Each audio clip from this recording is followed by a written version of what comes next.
ماشاءاللہ بہت اہم چیزیں آپ نے بیان کی ہیں. اچھا آپ نے کہا کہ اس میں ناجائز چیزیں، اب ایک عام آدمی جو قربانی کر رہے ہیں اس میں بھی کوئی ناجائز چیزیں ہو رہی ہیں، تو یعنی ایک تو بڑے لیول پہ جو کام ہوتے ہیں وہ دیکھیں، ایک عام آدمی دو چار رشتہ دار مل کے ایک جانور یہ خرید کے لائیں، گلی والے ہی ہیں یہ، اور یہ ایک جانور انہوں نے خرید لیا، ایک حصہ اس نے ڈالا، دو حصے اس نے لے لیے، تین حصے اس نے، وہ 7 حصے پورے ہو گئے. اب اس میں ان کی کوئی ایسی شرعی غلطی اگر واقعی اس میں پائی جاتی ہے تو اس کی اصلاح کیسے ہو سکے، اور وہ کون سی غلطی کہ جس کو ہم کہیں کہ یہ ناجائز چیز ہو جائے گی؟ جی دیکھیں، اس میں تقسیم کا معاملہ آتا ہے. ہوں یعنی عمومی طور پر اگر ہم دیکھیں کہ عام طور پر غلطی نہیں پائی جاتی خریداری سے لے کے ذبح کرنے تک. جی ہاں. بات آ جاتی ہے ذبح کرنے کے بعد جب گوشت کی تقسیم ہوتی ہے تو عموماً اندازے سے گوشت تقسیم کیا جا رہا ہوتا ہے. اچھا، بڑا اجتماعی قربانی کا سیٹ اپ ہوتا ہے تو وہاں پہ انہوں نے وہ ترازو بھی رکھا ہوا ہوتا ہے، اسکیل بھی ان کے پاس ہوتا ہے جس سے وہ ویٹ کر کے بسا اوقات حصے بنا رہے ہوتے ہیں. لیکن جو آپ نے کہا جس طرح گلی محلے میں ہوئی یا دو چار رشتہ داروں نے مل کے، تو اب وہ ایک دن کے لیے کہیں سے ترازو تو پکڑنے سے رہے. ٹھیک ہے، تو اب کیا ہوتا ہے، وہ اندازے سے ہی کر رہے ہوتے ہیں کہ چلیں جناب 60 ڈھیریاں بنا لیتے ہیں.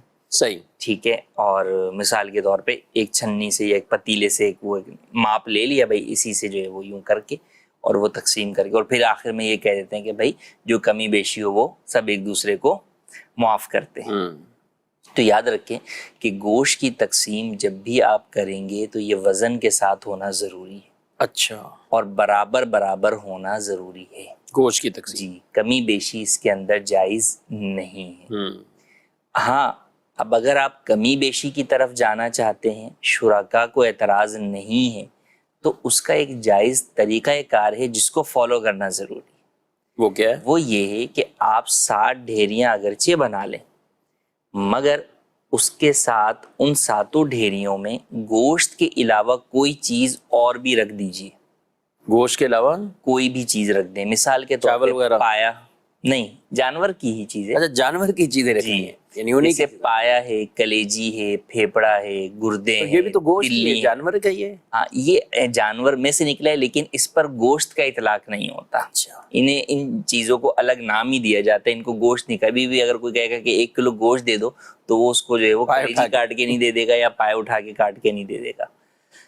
تو اب یا تو کوئی ایک چیز ان میں سے لے لیں، جیسے کلیجی لے لیں، اس کے 7 حصے کریں اور ہر ڈھیری کے اوپر ایک ایک حصہ رکھ دیں. ٹھیک.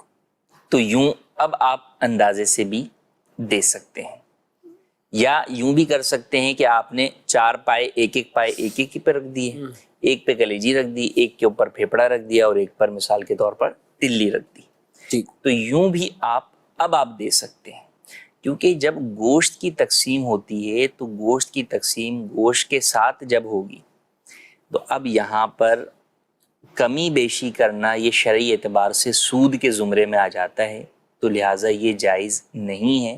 اور جب سود ہے تو یہ ایک دوسرے کے معاف کر دینے سے بھی معاف نہیں ہوگا، یعنی یہ شرعی حکم ہے، شرعی طور پہ حکم ہے. تو یہاں معاف کر دینے سے بھی معاف نہیں ہوگا. جب آپ اس میں کوئی دوسری چیز ایڈ کر لیتے ہیں تو پھر وہ شرعی طریقہ کار سے سود کے زمرے سے باہر چلی جاتی ہے، تو پھر اب کمی بیشی یا اندازے کے ساتھ دینا جائز ہو جاتا ہے. تو لہٰذا اس بات کا خیال کریں. مگر اس میں مشورہ اب بھی یہی ہے کہ کوشش یہی کریں کہ ایک جیسا وزن ہی دیں، کیونکہ اس میں بھی بعد میں پھر باتیں ہی ہو رہی ہوتی ہیں، فلاں نے جو ہے وہ زیادہ لے لیا، یا فلاں کی ڈھیری زیادہ تھی، یا فلاں کا معاملہ ایسا تھا. تو لہٰذا آنے والی غیبتوں سے بچنے کے لیے، الزام تراشیوں سے بچنے کے لیے بہتر طریقہ یہ ہے کہ آپ اس چیز کو ویٹ کر کے ہی دیں. ہاں، ویٹ کرنے کے بعد بھی بس اوقات چند گراموں کا فرق رہ ہی جاتا ہے، تو اس کے لیے آپ یہ والا ہیلا بھی اختیار کر لیں تاکہ آپ جو ہے وہ مکمل طور پر گناہ سے بچے رہیں. ٹھیک ہے، ماشاءاللہ.